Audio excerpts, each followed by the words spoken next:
ti je vjetar mrsio kosu.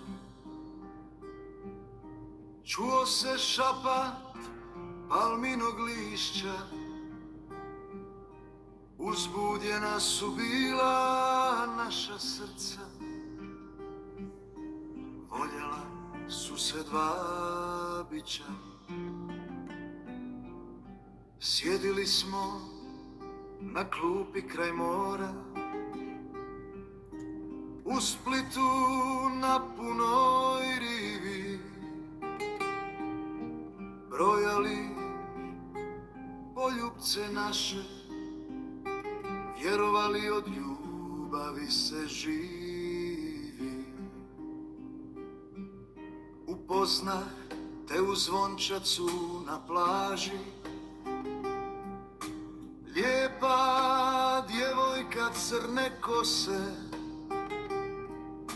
Hajde, svoje ime kaži, gledao sam u tvoje noge bose. Ja sam Splicanka Marina, bile su radoznale tvoje oči, na usnama je bio smiješak, znao sam u zagrljaj ćeš moj doći.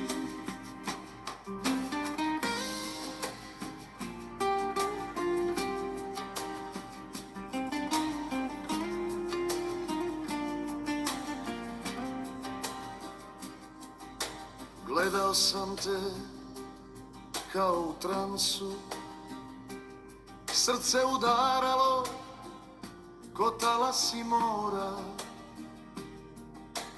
Bila si tako lijepa, iskoristit ću ovu šansu. Poslije svega sjedimo na klupi, razmjenjujemo poljupce vrele, vezani u iskrenoj ljubavi,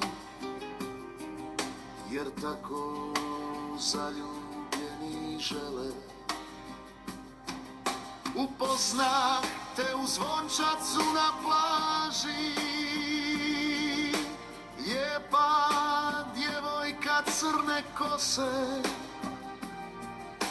Hajde, svoje ime kaži, gledao sam u tvoje noge bose. Upoznah te u zvončacu na plaži, lijepa djevojka crne kose. Hajde, svoje ime kaži, gledao sam u tvoje noge bose. Upoznah te u zagrljaj ćeš moj doći.